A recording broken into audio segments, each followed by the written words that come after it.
Hello, everybody. This is Echoes of War. I'm Craig of the Pacific War Channel, joined here by my co-host, Gaurav. How are you? Greg, great to be here. And today's going to be a Titanic Middle Ages battle. Definitely. And we have another guest, Simon. How are you? Hello, happy to be here. Bit excited what's gonna happen today. And yeah, Certainly. It's actually going to be on an event I know little about. This is kind of the first time I'm really out of my depth, so I'm going to be relying on these two guys. But we're going to be speaking about the Battle of Grunwald.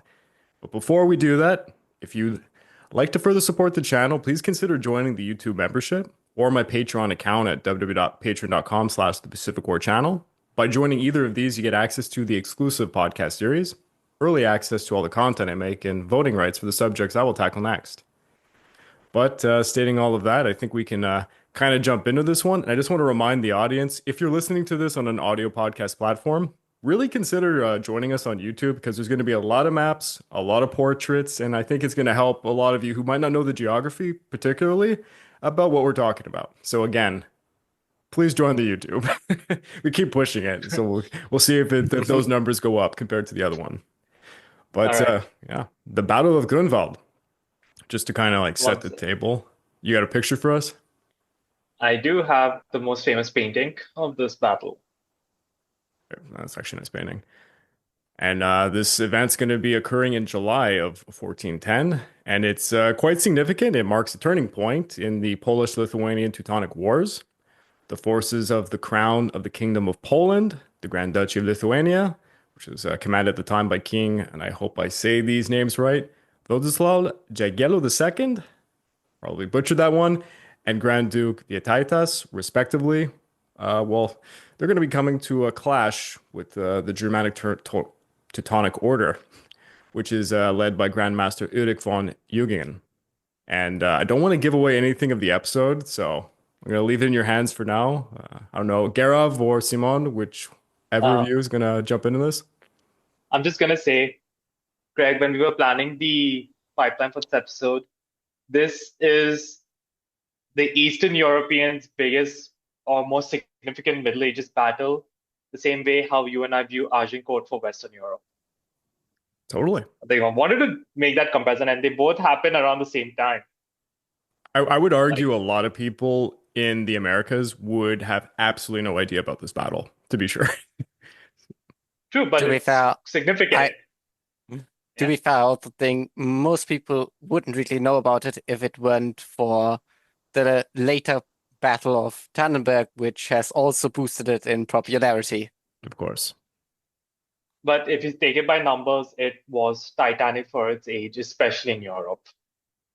But uh, going with that, I think let's jump right into it. So, Simon, I believe maybe we could start with a history of one of the belligerents, the Teutonic Order. Yeah, so the Teutonic Order, which is like one of the three big knight orders, if you think about it. So we of course have the Knights Templar, which are the most famous, the Knights Hospitaller, and then you have the Teutonic Order, which was essentially created during the Third Crusade. There's this founding myth of the Teutonic Order creating a hospital during the Siege of Acre to support the wounded knights. But I also always have this bit of a funny headcanon of the Germans going like, we're going to create our own night opera with blackjack and hookers. Because they were always in these national conflicts between the Germans, which didn't really fit fully into these mostly British or French knights orders. So yeah, they separated. I only know about I first heard about the Teutons, Teutonic Knights, only thanks to Age of Empires 2. The Teutons are one of my favorite civilizations to play with. Their unique tech is worth it. But yeah, I think let's just continue. Yeah. Yeah, so they did a bit of crusading, and essentially they already early on started to try to create their own state. So the first attempt was actually in Hungary, where the Hungarian king invited them to fight against the Cumans, which they did, and they already started. They went in, and in like the first year, they already started creating the first castles and defending it, and going on raid against the Cumans. But as over time, the order just started really fast asserting their independence. They tried to get the support from the Pope, which they even got to become an independent state only subordinate to the papacy. And when the Hungarian king found out, he immediately booted them out. Because, well, who wants to lose land? And the Pope was actually not really happy about that. And it caused a bit of a conflict between them. And this essentially happened in the years of 1211 to 1225, about that time. And 1 year later, they got us of a unity in the Northern Crusades. So for those who don't know, the Northern Crusades are essentially this time period when the Germans or the Swedes were also part of it, went like, well, we could fight in the Holy Land against the unbelievers, but why don't we just do it in the north of Europe, where there are still some pagan tribes? I'm just sharing briefly. So this is just a map to show where the focus of these Northern Crusades were. Yeah. So essentially, the Teutonic Order was part of these crusades. They this time secured already before they went their legitimacy by gaining the support of the Holy Roman Emperor and the papacy again, which I have to mention was pretty impressive because the Holy Roman Emperor at the time was Frederick II, and he famously was anti-papacy and really fought constantly against them. And he essentially got the support of both, and so the Grandmaster of the Order started by conquering the Old Prussians, which was a Slavic tribe. And they slowly moved up, and there was a second Knight Order that also did conquests, which was the Livonian Order. And they sort of conquered what is now Estonia, Lithuania, and sort of the northern Baltic countries. But they were later defeated in a battle, which devastated them so much that they were forced to subordinate themselves to the Teutonic Order and sort of became this semi-autonomous part of it. So kind of like a vassal, you would say? Not Kind really a of. vassal. It's more like, so think of it like different departments of a company, essentially. Fair enough. It's either way you're describing it. Yeah, and that is essentially how the Teutonic Order came into possession of these lands. Got it. Now, I think it's like a bit of history more closer to as we come up to the Battle of Grunwald on the Grand Duchy of Lithuania, because our protagonists from the Polish-Lithuanian side are of the same family, so it really adds a bit of spice, I would call it. So, one. Just let me know if you can see the family tree. Yep.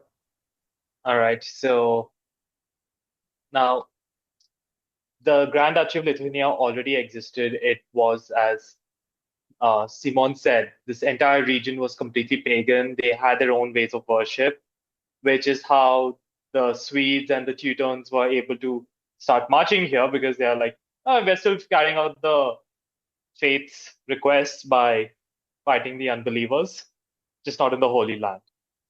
Now, the Grand Duke of Lithuania, who passed away in the 1340s, was Gediminas, and the father of the house, and he had quite a few sons, and that is why we see Algirdas and Kęstutis.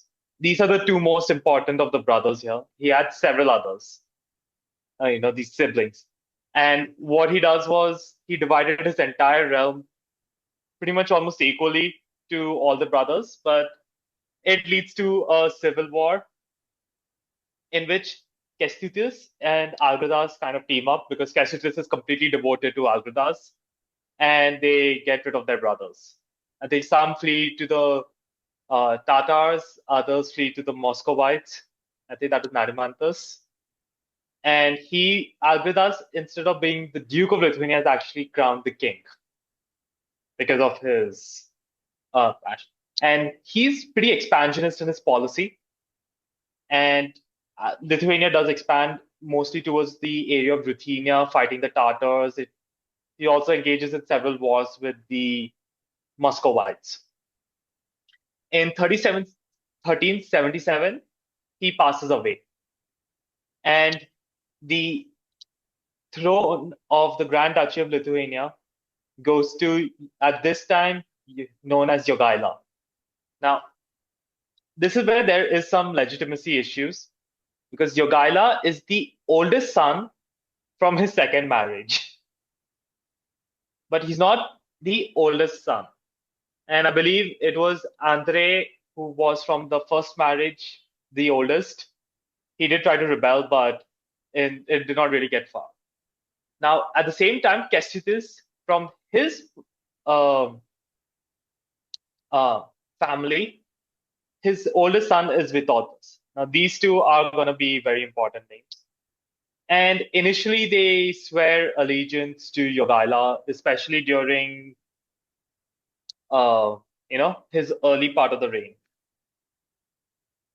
Now, after the rebellion in 1380, the Andrei even gets involved with the Muscovites.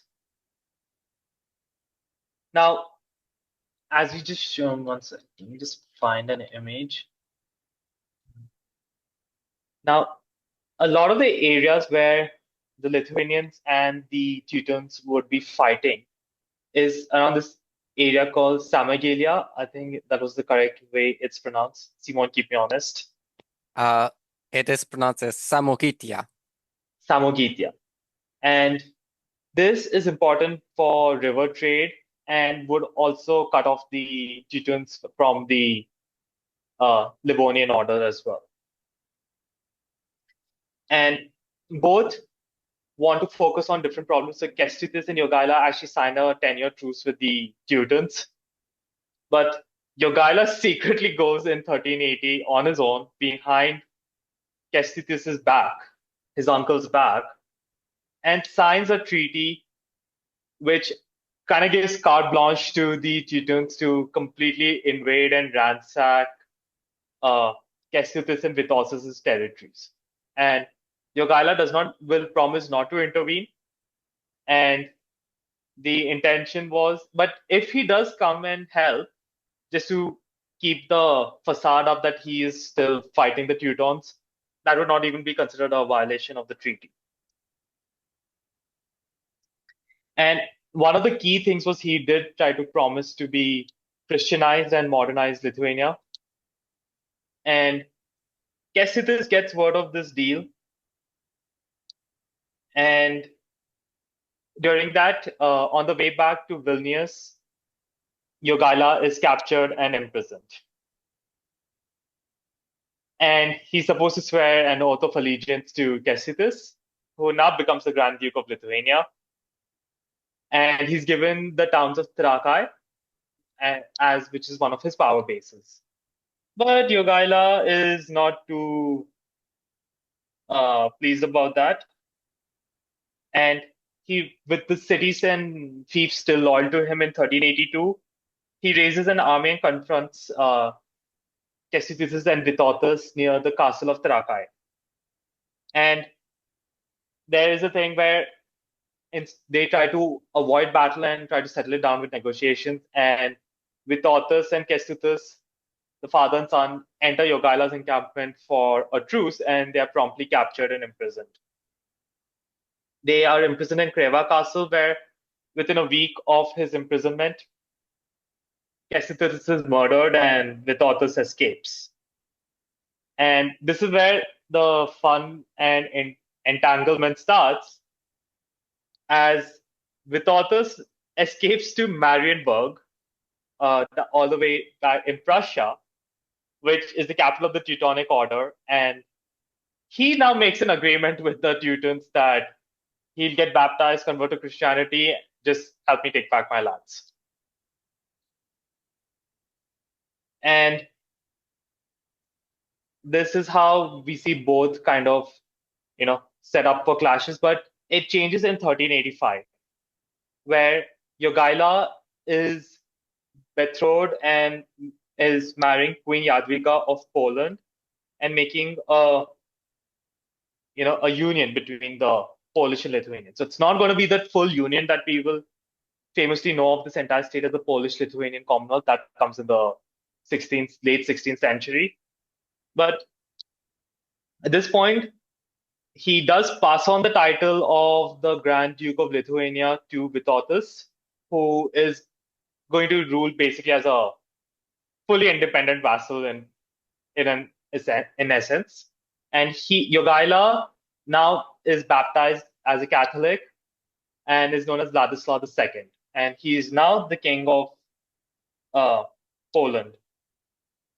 And now this is also significant because this has removed the religious reason for which the Teutons could wage war with Poland, Lithuania. They are converting to Christianity, so they've lost a big marketing tool for this. Now, at this point, for the 10 years, 15 years that happened between 1385 to 1400, there's just minor raids and skirmishes between all the parties. And both Vytautas and Jogaila, I'll use the term Jogaila for the duration of the podcast, it's just easier for me to pronounce. They still try to want to one-up each other. But what I think is definitely the way that changes everything is Vytautas' expansion into Ruthenia. Now, what happens is the Golden Horde are a major power in Russia at this time. And what they want to do is they control Ruthenia, which is in modern day Ukraine and such. And Vytautas plan to expand the Grand Duchy there. One moment, I think. So he wants to invade and secure this region here.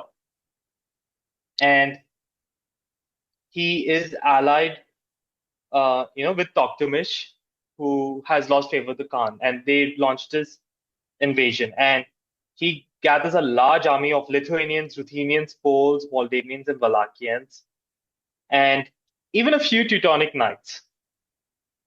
And the cost was these Tamagitia lands had to be surrendered, and I think around 200, 300 Knights of the Order did join his expedition. And it's a pretty massive army. This guy amassed over 100,000 soldiers to invade.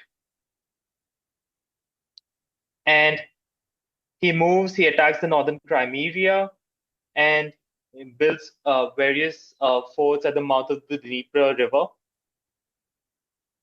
And he describes this as a crusade against the Tatars, and even Pope Boniface IX blesses him. So it gives him a lot of religious legitimacy for this invasion.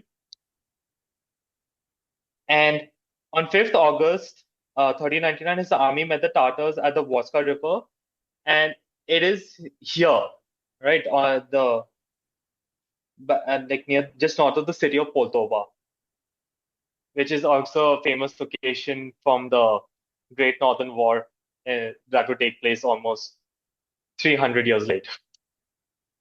Now, once they met, Timur Kutlug, who is one of the key commanders of the Golden Horde's armies, he proposed a 3-day ceasefire to allow both sides to prepare their forces, which Vytautas is duped into agreeing. And this was going to be a catastrophic blunder. He has the edge, and this was just to allow a good amount of Golden Horde reinforcements to arrive.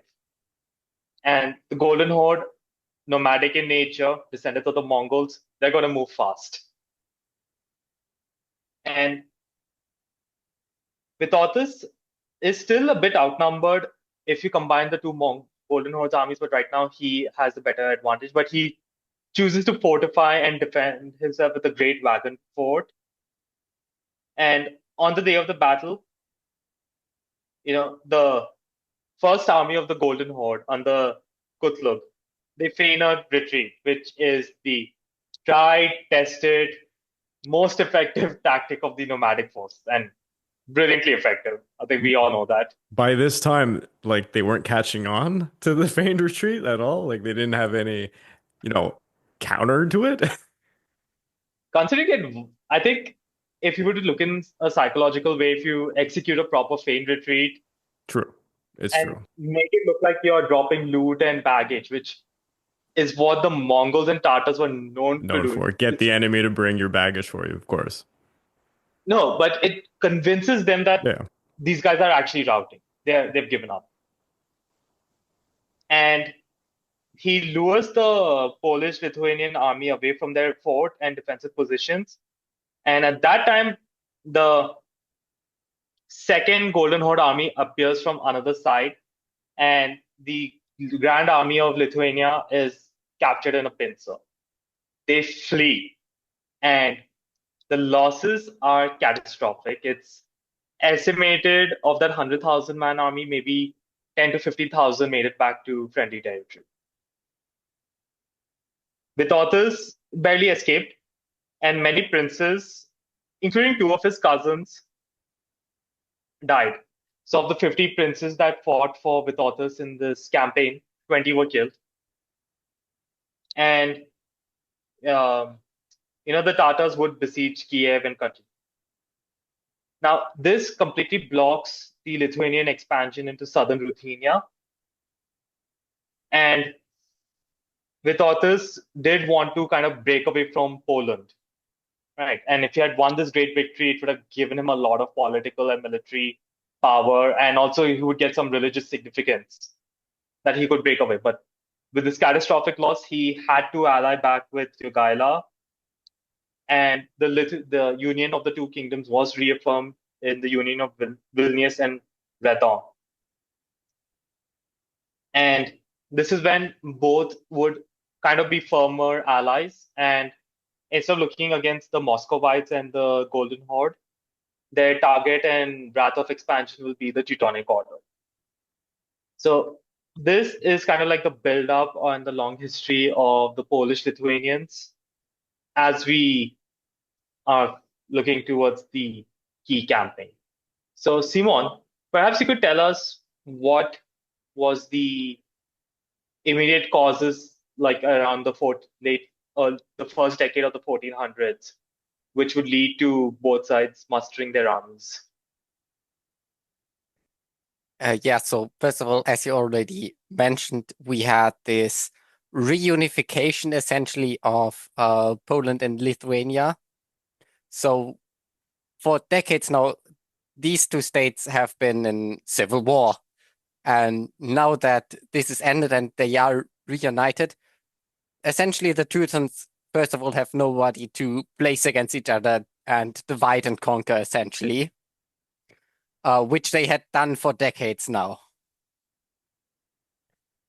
And essentially, these also the giving away of Samogitia by Vytautas never really sat well with him.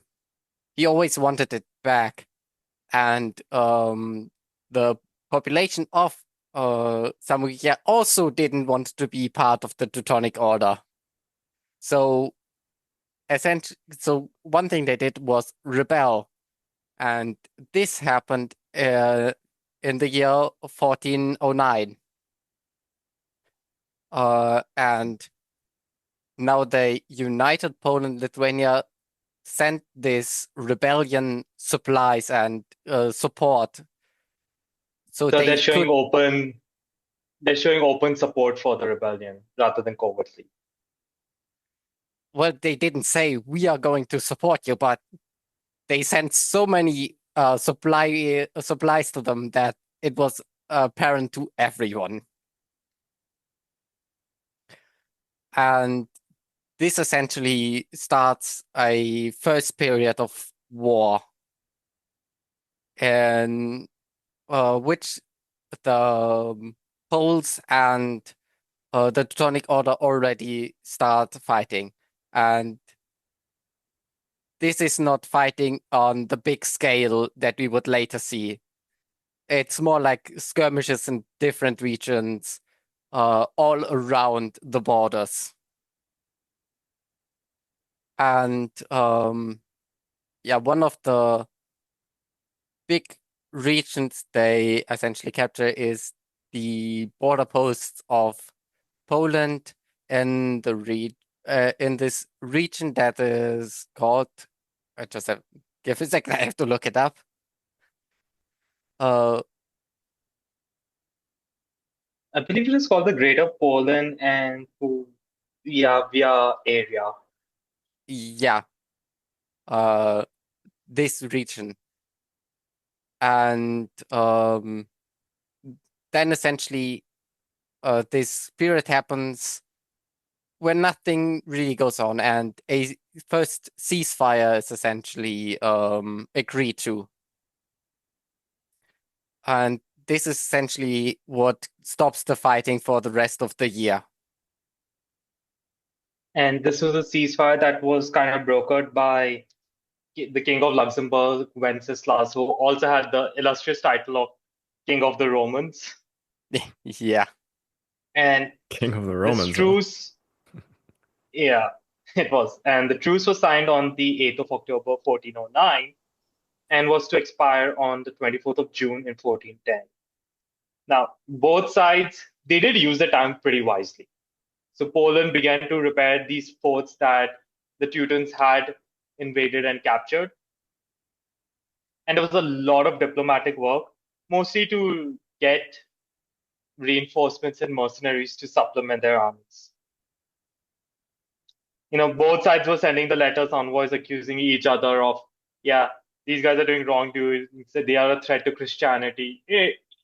Just the usual legitimacy of our cause kind of campaign. Right? Yeah. You got to do it, right? If you have to do it, you might as well say you're the good guy. Yeah, a big part was also that the Teutonic Order essentially argued, well, the conversion of the Lithuanians was totally false. They do not want to convert to Christianity. We are still performing our original purpose here. And the Teutons are kind of also spending their money heavily on the kings. So one is they give a huge sum to King Wenceslas, the negotiator of this truce. And he says, oh yeah, Samogitia belongs to the Teutonic Order, so it does not belong to the Lithuanians. And, and only parts of the lands that the Polish had, some part of the land that the Teutons had invaded, because the truce required them to move back to the pre-war state, pre-war borders. He said, oh yeah, the Poles only have a claim to like 1/4 of that land. The rest belongs to the Teutons. And they're like, yep, we got our legitimacy. And another person they do also pay a huge bribe is King Sigisman of Hungary. And he has a vested interest because he does want to capture Moldavia, which is under the Polish-Lithuanian sphere of influence. And At the same time, he does try to break the alliance apart. He offers Vytautas the crown, making him a king. He's not a Grand Duke. He's going to be promoted. But at the same time, Vytautas gets in truce with the Livonian order. Now, ultimately, he doesn't take the crown. December 1409, the Poles and Lithuanians meet and they agree on common strategy and that they are going to march together. They'll unite into one massive army and move towards the city of Marienburg, which is a key city. So one moment, I have some. Psst. Hey you ever hear me talk about some great Pacific War movie or documentary like Pearl Harbor Minute by Minute over on Netflix and feel the urge to watch it for yourself? Uh-oh, you live in Japan and your Netflix doesn't have it? Must suck to be you. Sucks to be me right now. Oh wow, season 4 of Demon Slayer is out. Oh wait, I can't watch it on Canadian Netflix, but it's over on Japan Netflix? Whatever will I do? Oh, no. Being blocked from regional content? With private internet access, you too can watch Demon Slayer Season 4 by switching your IP address to Japan. Yes! Hell yeah! Why stop with Japan? With private internet access, you can change your IP address to over 84 different countries and every single US state, giving you access to region-restricted content all over the world. Nice. Many websites and services like Netflix are only accessible depending on your physical location, but private internet access helps you overcome these restrictions. Think about it, without private internet access, it's like paying for a TV series and missing out on the latest season. Shots fired, Demon Slayer on Canadian Netflix. Is that like a personal attack or something? Ever fear people are gonna find your Google searches? Banzai! Banzai! Banzai! FBI, open up! Private internet access makes sure that those Google searches remain a buried secret, as private internet access encrypts your internet access and has a no logs policy. Think you're safe with the local coffee shop's free Wi-Fi? No, you are certainly not. Private internet access gives you more privacy features than any other software and real-time protection from malware and trackers, giving you peace of mind knowing those Google searches remain seen by you and you alone. Private internet access has a no-log policy that they've defended in court, which means they are not storing any of your browsing data. Hey, are you like me using different devices under one household? Private internet access is available on all platforms and protects an unlimited amount of devices at the same time. I personally use private internet access to unblock movies and TV series from all across the globe, and I sleep easier writing scripts for my YouTube channel and others knowing my data is secure. Look, this is a no-brainer. Sign up with my link in the description of this video to get 83% off, plus 4 months for free, so it ends up being only around $2 per month. Signing up for private internet access is risk-free. There's a 30-day money-back guarantee, and 24/7 customer support is available. So don't forget to click www.piavpn.com/The Pacific War Channel, and a big thanks to Private Internet Access for sponsoring this video. So this is like a map which just shows our entire campaign. So as you can see, the armies do start to assemble here on the 1st of July after moving from the various encampments. And they start their marches well after the truce has expired by a few days. So they're not in any violation.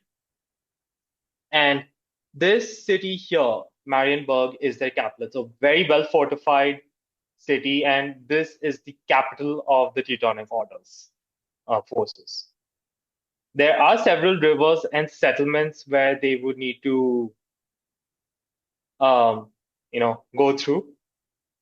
And as they start marching forward, on the 10th of July, here is where they have their first stop. So as you can see, there is the Jungingen River, and the Teutons had controlled the fort blocking it. They have 3 options: retreat and move somewhere else, try to find another route, or attack head on. And as you can see, this is what they end up doing, where they move further and further away and try to come to the orders. They move towards the east to find an undefended crossing And this is where they go.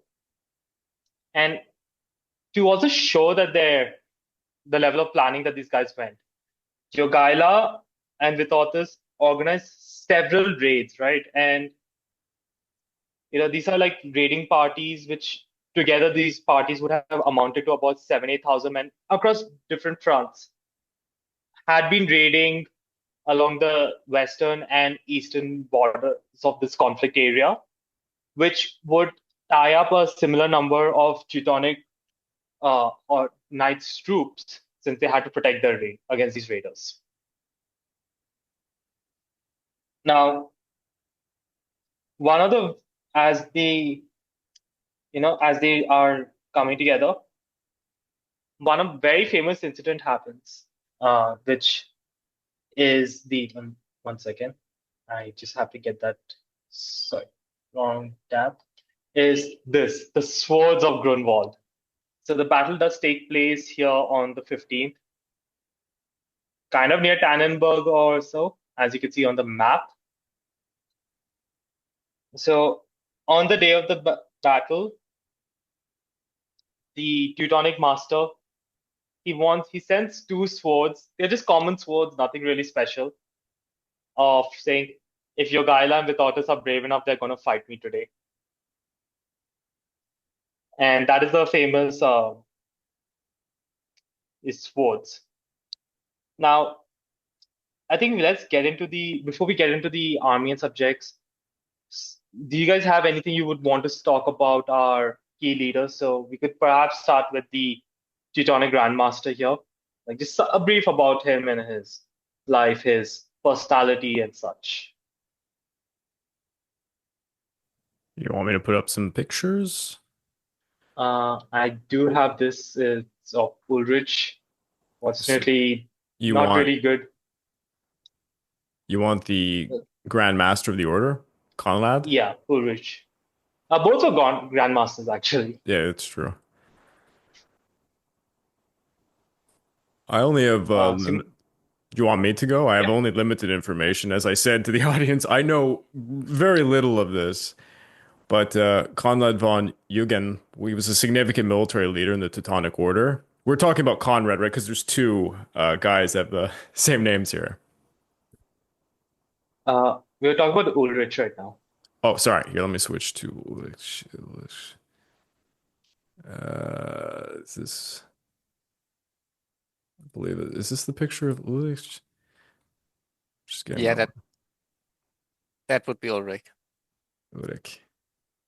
All right. Is my screen still visible, or Craig, you want to take over sharing? I'm sharing right now. Am I not? No, I'm.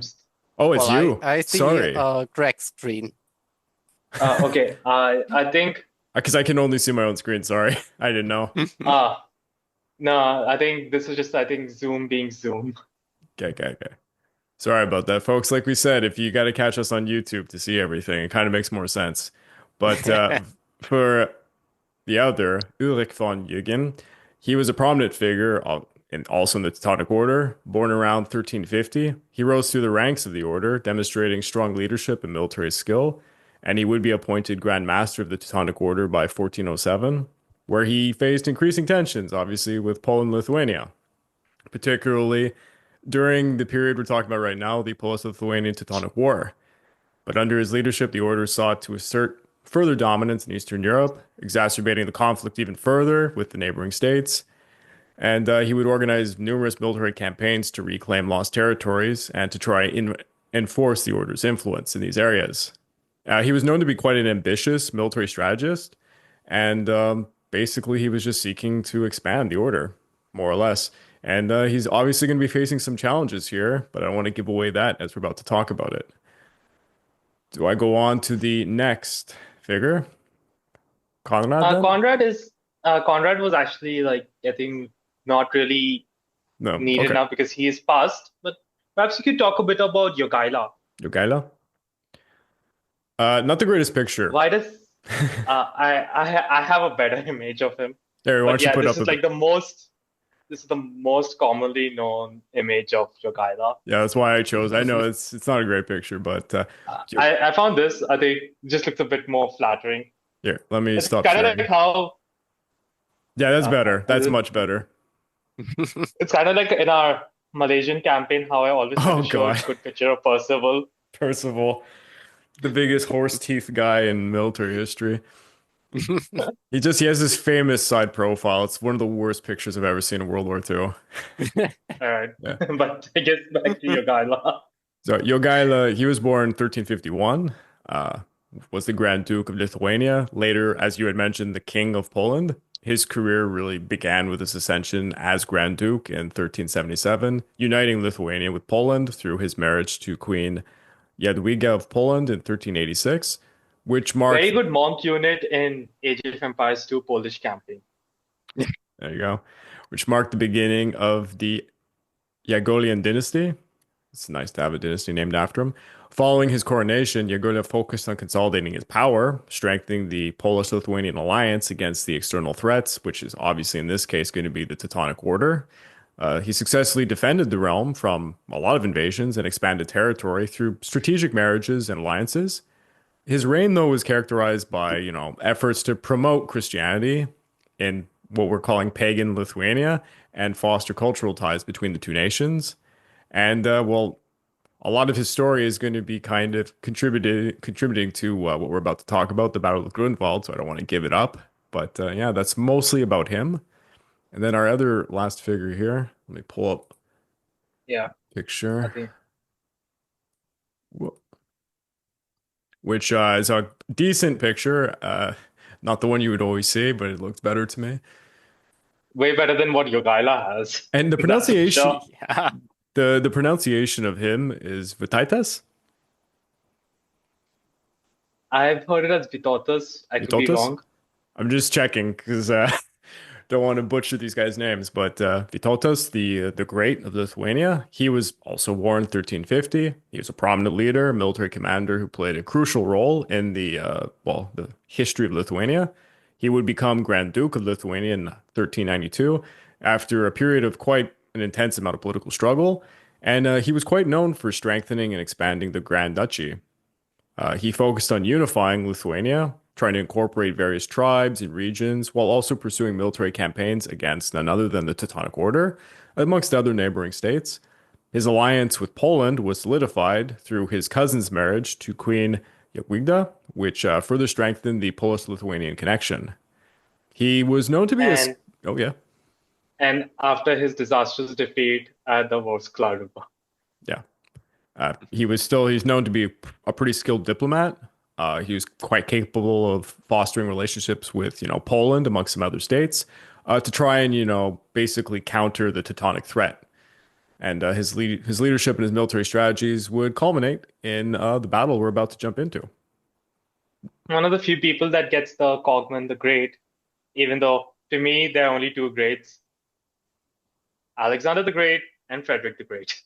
You could throw Catherine in there, jokes. But yeah.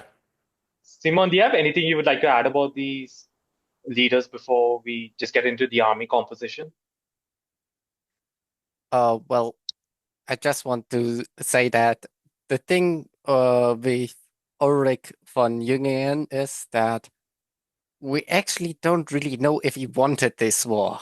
Yeah, we know that he wanted to expand and strengthen the order, but it's not really known if he actually wanted this war to happen or if he wanted to prevent it, because there was this split in the order with one faction wanting to prevent the war at any cost and the other being more hawkishly and trying to assert their dominance over the region. And yeah, he was kind of in the middle of this and forced to react and just prepare for the inevitable war. That's something, because I always heard him as more of the war hawk compared to his brother, who was the previous Grandmaster. Okay, I think we're going to talk a bit later about his brother, but just to say his brother was more diplomatically aligned, But he was still not a peaceful man to say. He was still the leader of a knight order. Fair And enough. He just had um, more diplomacy rather than relying on force. I think it was a lot of circumstances that hit these two guys and sort of gave them the personality over time. Got it. So I think maybe now we can just take a bit of time and jump into the forces dispositions. Now, the numbers of soldiers that were going to fight in the war very widely, like almost any damn battle in history. And thankfully, it's not as bad as Herodotus claiming, where the 300 Spartans and 5,000 Greek bodies defended against 1.5 billion Persians, right? You mean that wasn't true? Oh yeah, but no, what wasn't true, they did not have Oliphophons fighting with them. But they But- didn't wear armor, correct? No, They went there naked. Of course. Yeah, they dressed up as male strippers. Yeah. But Oh, Zack Snyder. back to the Battle of Grunwald order of battle. So the Polish, so there are kind of like two schools of thoughts. The Germanic-based historians have kind of always said that the Poles had a vastly superior number to try to inflate and save image, and the Polish will say, no, we do not have that much superiority. So it's always that general game that is done. And both armies are going to be fighting predominantly on cavalry. The Teutons have relatively more infantry in their army, but the bulk of the forces on all are going to be, on horseback. Now, the numbers have varied. So there are some historians who said that the combined Polish-Lithuanian army was about 16 to 17,000 men and around 11,000 Teutonic Knights. And there was an American historian and another who said it was 100,000 Polish-Lithuanians against 35,000 Teutons. And a French historian, oh god, his numbers were even worse.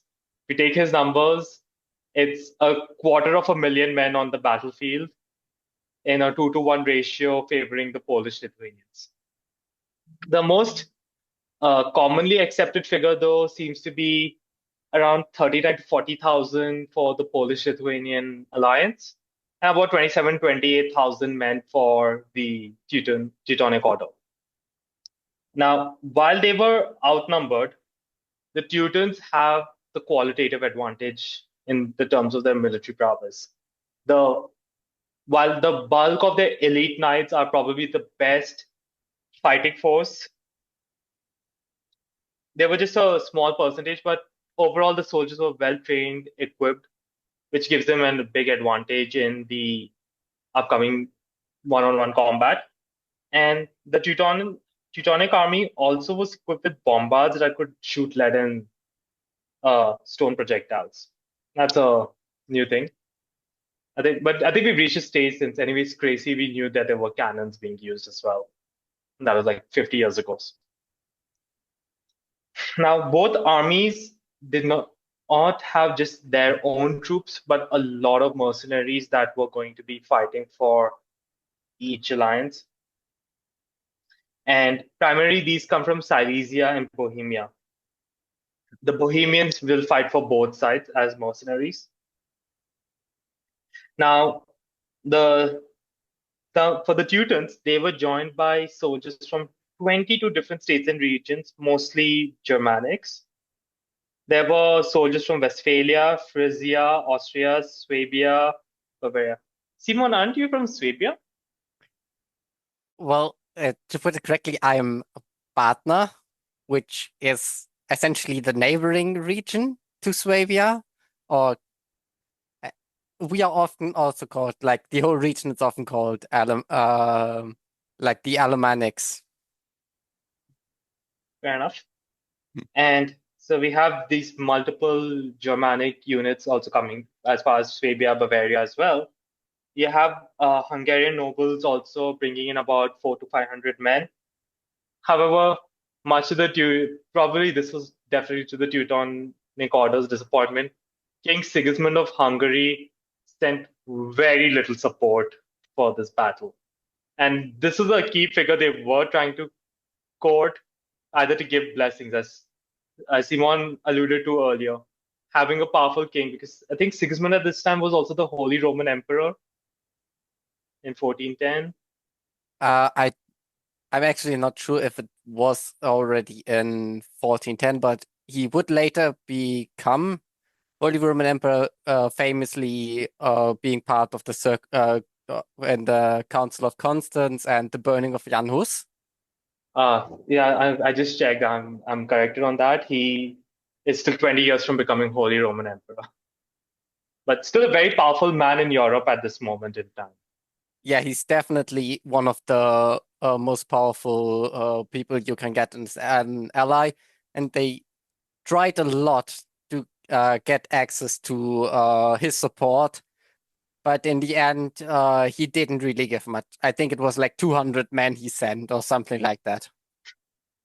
And I think they were also hoping he would be having a second front by combating Moldova, as he did have a claim to that region, which is currently under Polish-Lithuanian control. So not only were they hoping that he sends in soldiers, but he can also open a second front. Yet there were a lot of border disputes between Hungary and Poland, and they were also constantly fighting each other. True. And they had paid a sum of, I think, 300, the Teutonic Order, 300,000 ducats were paid to King Sigismund for his support in the truce time.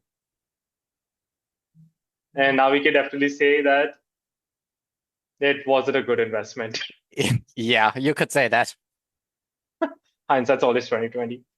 The Polish-Lithuanians had mercenaries from Moravia and Bohemia. There were also Czechs having banners. And one of these important banners was led by John Sokol of Lamberg. And it is very likely that Jan Žižka, one to be very famous general, was serving and fighting for the Polish-Lithuanian side. And folks, I'll just say this is definitely something we should do in the future.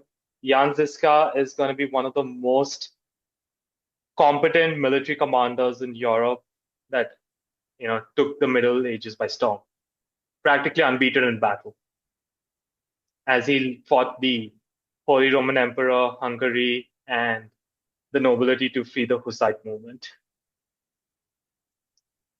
Now, we also had Moldova sending its kings, and the king of Moldova also got like a royal welcome by the Polish-Lithuanian troops, so that's something.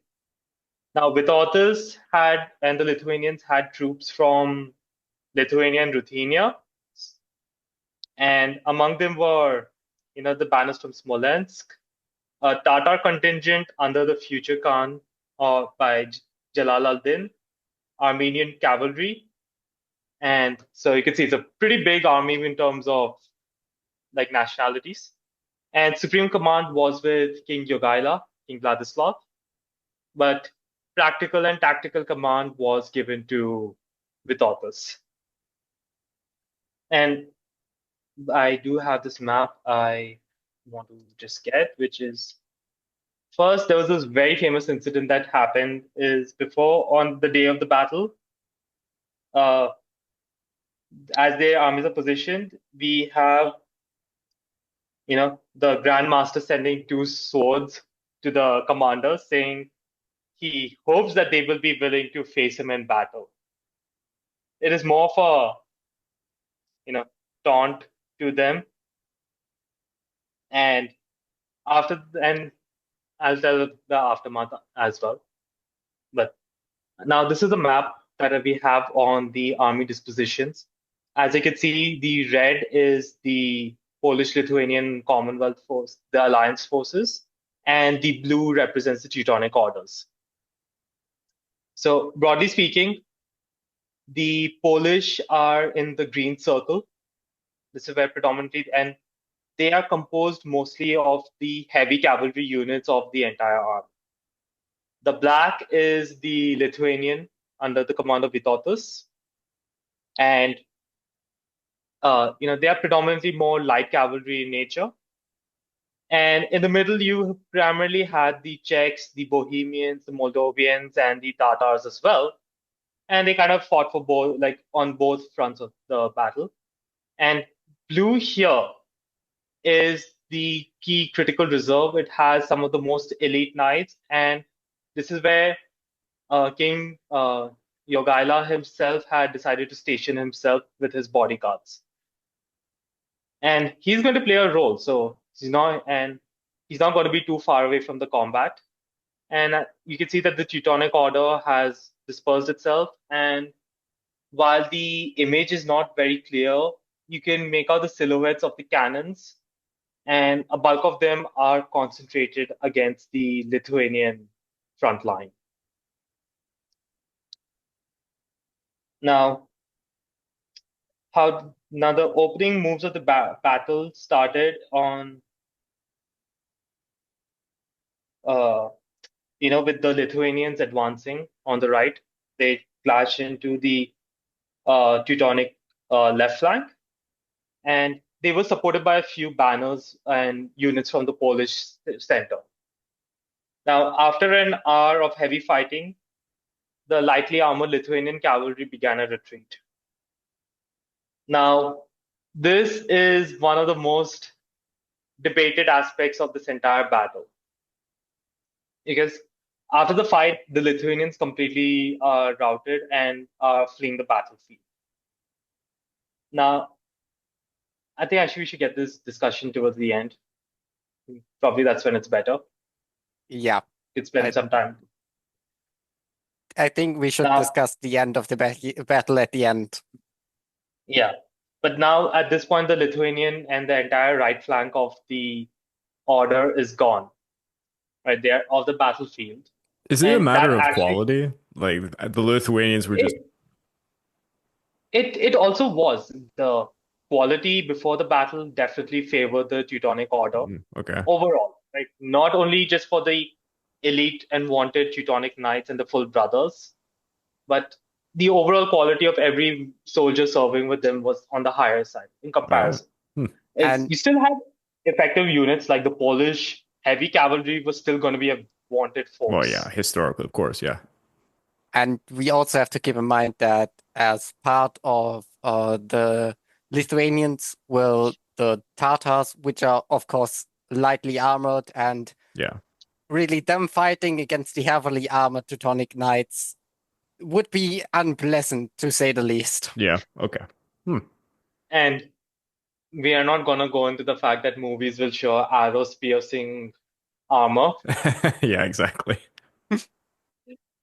I still infuriates. But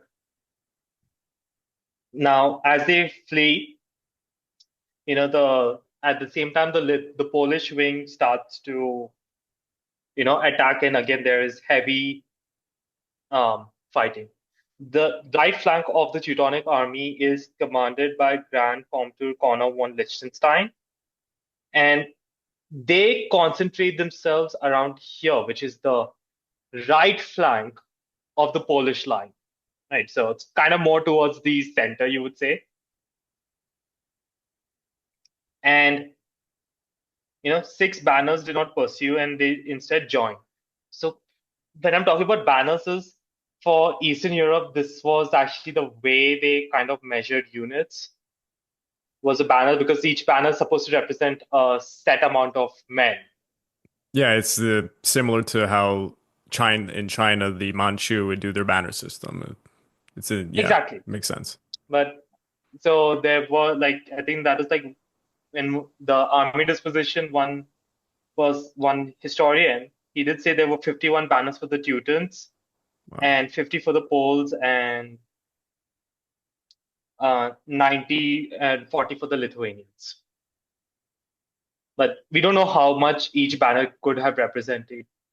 But There are also some banners because you have like banners for the various key cities that are going to be fighting, like, who send their units. One of being the banner of Krakow, which is very symbolic. Now, as they continue to press the advantage, several Teutonic units that were engaged against the Lithuanians also wheel in to attack the Polish side of the battle, which will actually cause that the Poles, that this line, this is also another image, but doesn't show here, but they'll kind of have to become a sort of semi-crescent to protect their flanks. Because otherwise they would be highly vulnerable to an outflanking maneuver. And one of the key targets here was actually the banner of Krakow. And for a while the Teutonic Order actually gained the banner of Krakow. It fell into enemy hands, and it was soon recaptured. It's kind of like how the Romans would fight valiantly for the Aquila or their century standard. It's the same logic. You're not going to let anyone else. Though sometimes it could also be that, well, the Romans were at least known to throw their standards into the enemy and then force their soldiers to get it back. Yeah. It was specifically mentioned that the Teutonic Order focused on the banner of Krakow to get it, and in an attempt to destroy the morale of the Poles. They were like one of their most elite units and most respected units. So you crack the elite force, the most respected thing, it's going to shatter morale. It's not a bad idea if you really look at it. Now, it's at this time, Jogaila has deployed a bulk of the units here in the second line reserves. And they are shoring up the line and just helping with the extension as the units have kind of moved to prevent an outflanking, secure the Polish flank. And it was at this moment here, these units, which are led by Grandmaster Ulrich himself, he leads 16 banners worth of men. That's 1/3 of the Teutonic army in a bid to come around, go through the right, through the center and past the bent Polish line and fall into the flank and target the royal banner of the King of Poland himself. This is because he saw it, he was close. And that's where the position of Jogaila was quite critical. Initially, I'll be the first to admit, I did think he would have been in some of these units here. But then when I was also reading through some other texts, and Simon also corrected me, Ulrich saw the banner of the king very close to the front. There's no way he could have been more closer to the camp. He would be in the second line. And this is where, even Jogaila himself deploys his last reserves. And there was some groups of Teutonic squadrons of various knights. So it's not a particularly large attack, but still hefty. You could be talking about a few hundred men at the most that actually do reach to the king's command line itself. And one knight who was identified as Leupold or Diepold of Cockritz, he directly charged against the king himself. And this is where actually the king's secretary, Zbigniew Olensky, I'm sorry if I really butchered that name, he saved the king's life. And this was a personally good move for him because he's going to get a lot of rewards that would become a very prominent person in Poland for the years to come ahead. Now, at this point, the Poles are holding their own against the Teutons, but they're fully committed. And without the Lithuanians, they are outnumbered now. And it's only going to be a matter of time till they break. And it is at this time, well, the Lithuanian cavalry arrives. Not the winged hussars, but Lithuanians. And yeah, it would have been cool if they still had winged hussars at this time, but I don't think they were a unit yet. And this was like Vytautas and he managed to rally his retreating men. And since there was just like a scattered pursuit from the Teutons who mostly wheeled about to concentrate on the Polish lines, it was quite easy for the Lithuanians to quickly reform their lines. And now he falls in as Ulrich is fully committed to the battle. They attack on the rear of the line towards where would be the Polish line. So it would have been the original center and their pre-battle disposition. And, Jungingen, the Grandmaster of the Teutonic Order, when he sees this, he tries to, break through the Lithuanian lines. And in this scuffle, he was killed. Now, according to one source, one Polish nobleman thrust a lance through the Grandmaster's neck. But, the identity of who actually killed him is still it's conflicted with sources. There is one source mentioned Dobislav of Olneskia, and another historian says Mishkiewicz of Skiriano as the soldier who slew the Grandmaster of the Teutonic Order.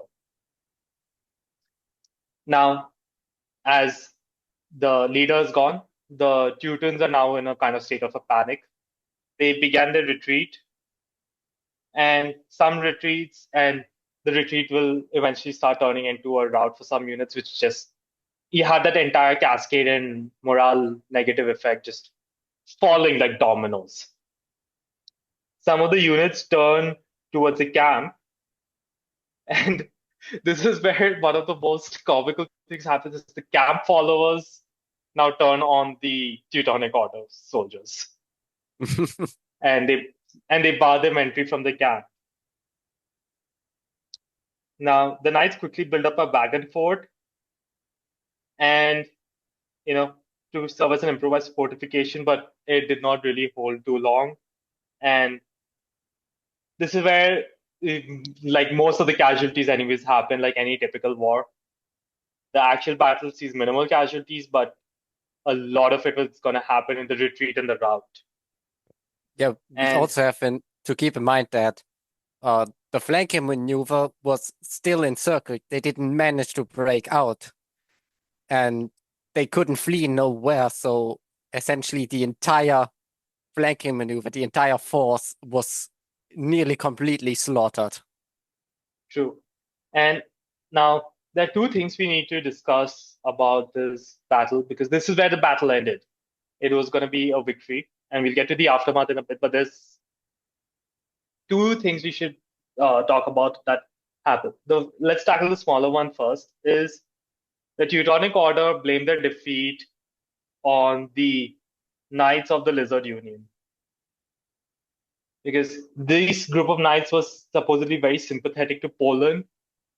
And in the critical moments of this battle, when the Lithuanian cavalry had come back, he had his banner lowered, which demoralized a lot of other units around him, which led to the retreat.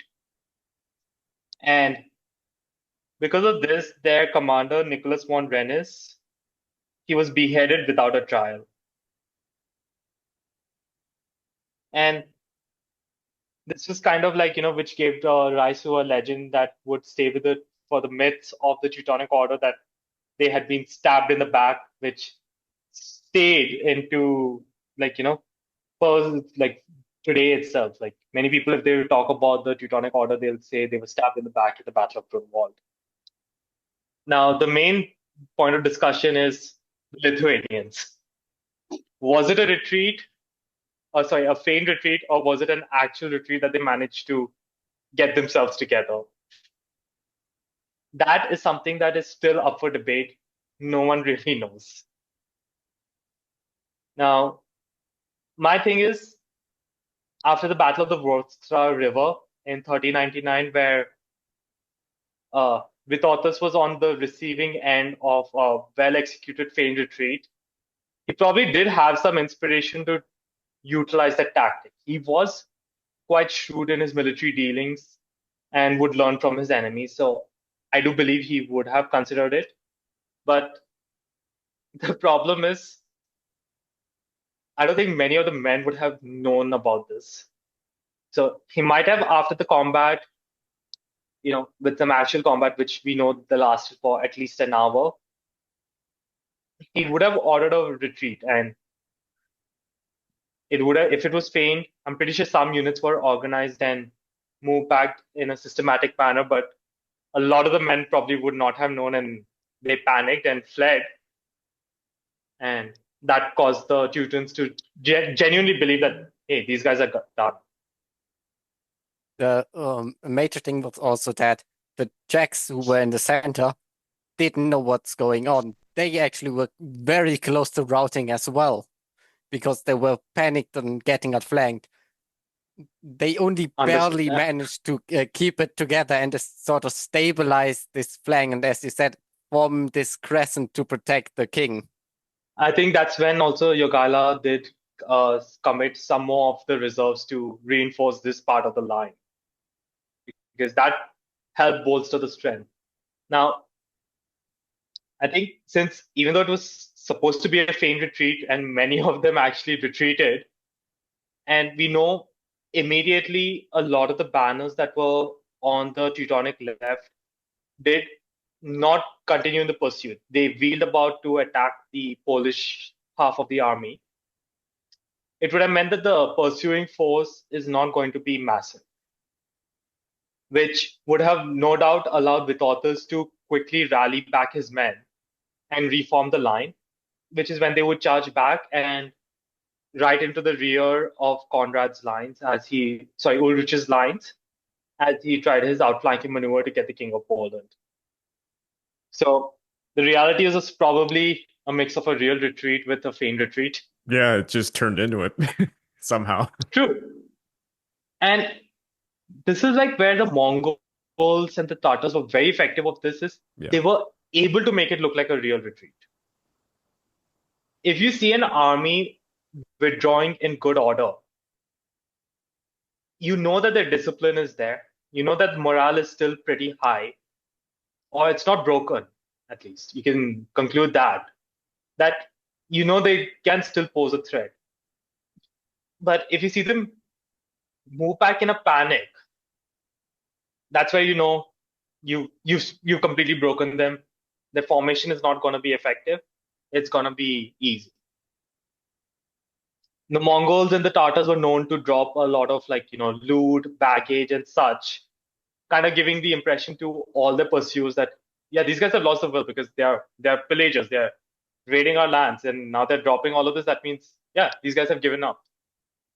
Now here, some of them would have just been doing a feigned and organized withdrawal as part of Vytautas' plan, but the rest were not aware, so they definitely would have retreated in a way that would have no doubt convinced the Teutonic forces of the left flank that, these guys are gone. Now, the aftermath of the battle, we are talking about the casualties. It, as typical of most battles, is we don't know what was the real casualty count. And some historians have said that, he said there were 8,000 dead on both sides. However, the wording that was sent to the papal emissaries for that is it's not really clearly implying whether it's 8,000 dead per belligerent or 8,000 in total.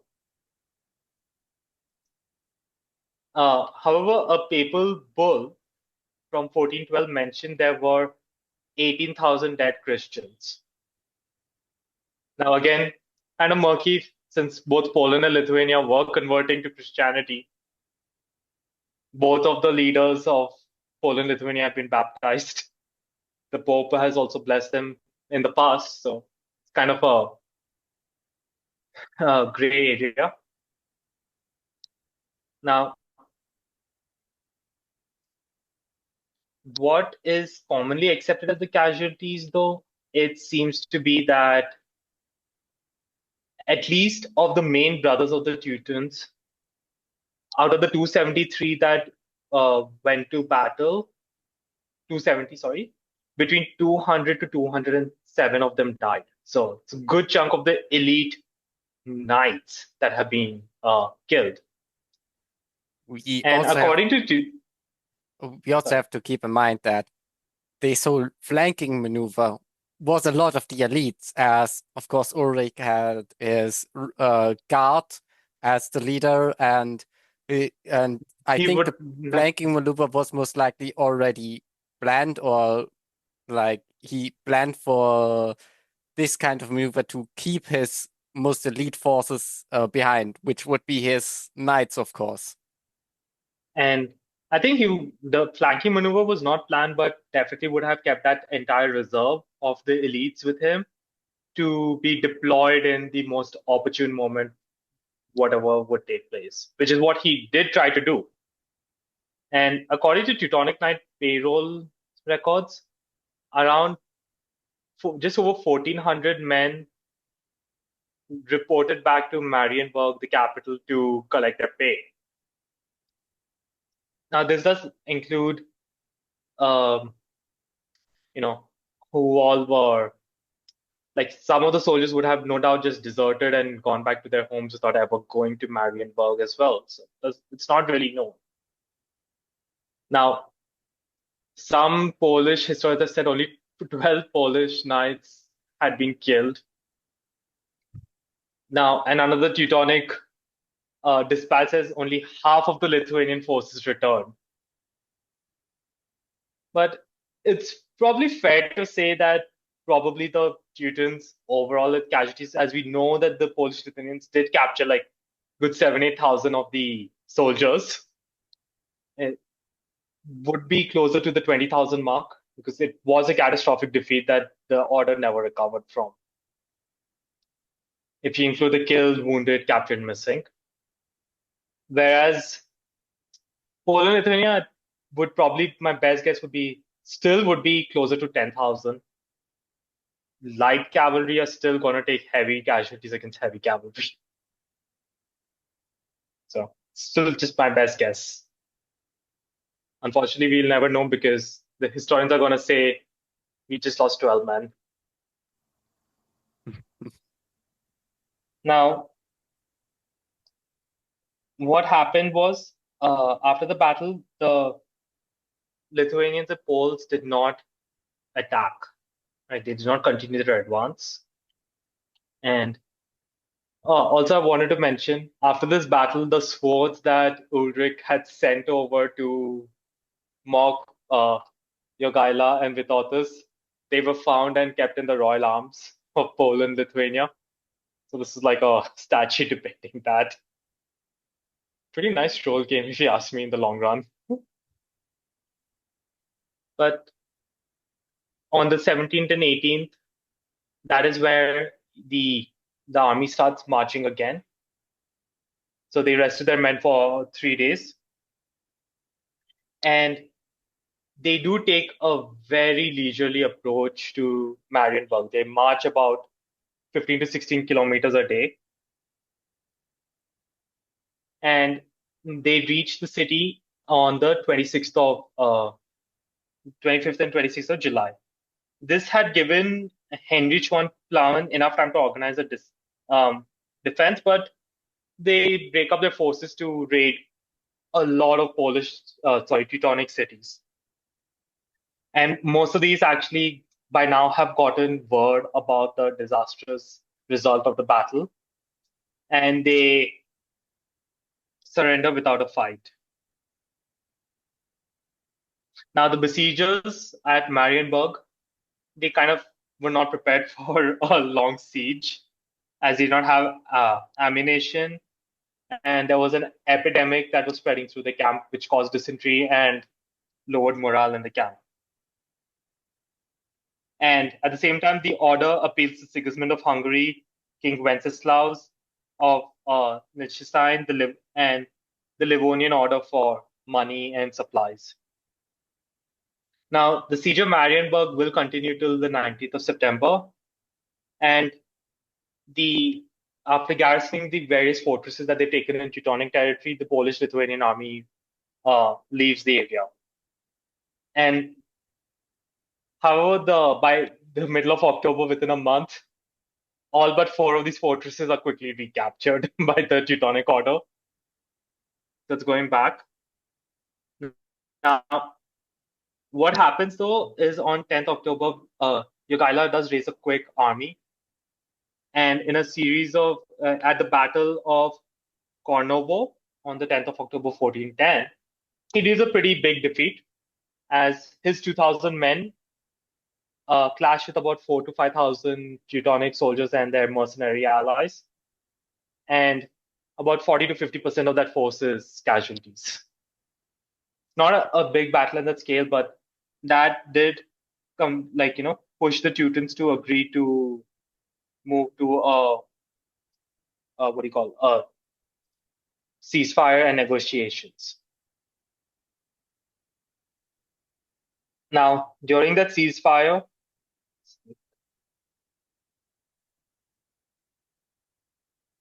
sorry, one moment. This ceasefire would lead to the Peace of Thorn in February of 1411. Now, under this, the Dobrin land was ceded to Poland, and the Teutonic Knights would agree to cede their claims to Samogitia for the lifetimes of Władysław II Jagiełło and the Teutons. Although there would be another 2 wars that were going to be fought. The Polish also demanded pretty hefty indemnities from the Teutonic Order, which had to be paid in 3 installments. And the Teutons needed financial aid from Sigisman to actually make the last payment, because quite a lot of their money was also being spent to rebuild their forces and castles. And they are right now heavily dependent on mercenaries to fill up their ranks. So it's a double whammy. In 1422, the territorial disputes would be permanently resolved with the Treaty of Menlo. But this battle, because of the financial burden that it would put, it did deal a crippling blow. It was not the blow that ultimately would, destroy the order's influence, but it ensured that they would never be able to recover.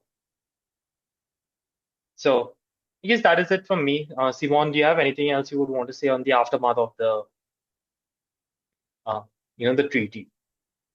Yeah, there are actually 2 things. So first is a very interesting story, which essentially is about the siege of Marienburg,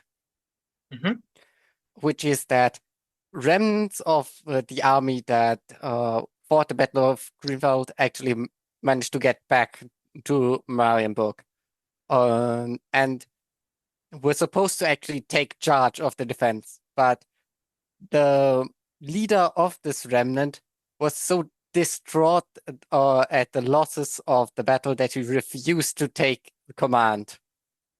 And so the real commander of the Teutonic Order in the city had to be given to someone else. And that was, I guess, the one who created the the defense of the capital, right? Yeah, and organized all these forces. And as you said, the Poles and Lithuanians took a lot of time to actually get to Marienburg.